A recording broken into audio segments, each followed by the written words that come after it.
Genesis 34 feels like darkness creeping in after a moment of light. A daughter's violation shatters fragile peace, and violence erupts not from open war but from betrayal dressed as treaty.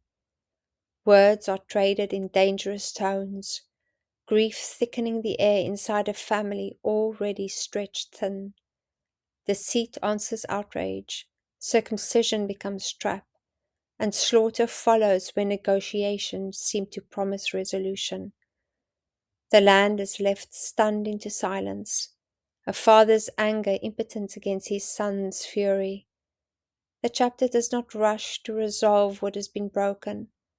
It lingers in the ache, letting sorrow sit heavy, reminding us that some moments in Scripture are meant to be held gently, not hurried past, and that the cost of human cruelty echoes long after the violence has stopped.